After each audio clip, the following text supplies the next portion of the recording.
কর্ম হচ্ছে শ্রেষ্ঠ, আর কর্মই হচ্ছে কৃষ্ণ।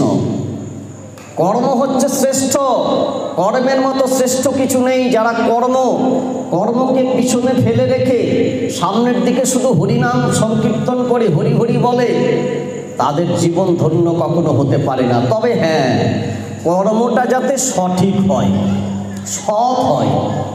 এখন আপনি অসৎ কর্ম করছেন আর হরিবল বলছেন, তাহলে কি ভগবানকে পাওয়া যাবে? এটা পাপ কখনো সম্ভব নয়। তাই জীবনে আত্ম অহংকার করা ঠিক নয়। সূর্যদেব কি বলছেন জানে? আমার মতো তেজস্বী আর এই জগতে কেউ নেই ত্রিভুবনে। আমার আলোয় আলোকিত হয়ে সবাই বেঁচে আছে। তো এটা কি অহংকার হলো না?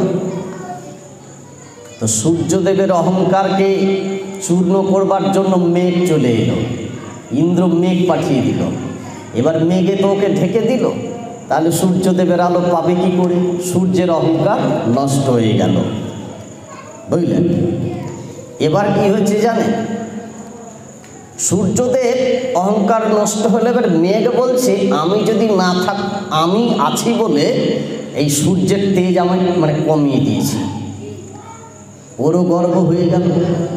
এবার মেঘের এই গর্ব হওয়াতে দমকা বাতাস, পবনদেব তোর খেপে গেল।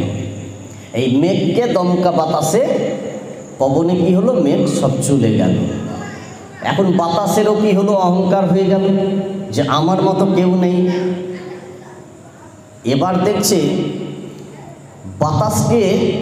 বাতাসের অহংকার চূর্ণ করবার জন্য পর্বত আছে, বড় বড় পর্বত আছে, পর্বতকে ধাক্কা মারছে, কিন্তু বাতাস কাজ করছে না, ওর অহংকার চূর্ণ হয়ে গেল।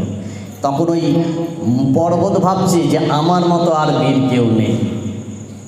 এখন ওর অহংকারকে চূর্ণ করবার জন্য ধরিত্রী বলছে, এতই অহংকার, একটা ভূমিকম্প হলো। ভূমিকম্পে পর্বত ভেঙে পড়ে গেল, ওরও অহংকার চূর্ণ হয়ে গেল। এবার ধরিত্রীর অহংকার হয়ে গেল। ধরিত্রীর অহংকারকে চূর্ণ করবার জন্য সামান্য একটা ছোট ইঁদুর ভেতর থেকে মাটি খুঁড়তে পৃথিবীর অহংকারকে চূর্ণ করে দিল। তাই দেখুন, জীবনে অহংকার করবেন না। তাই চলুন, ভগবানের যারা উপাসক তারা কোনোদিন অহংকার করবে না।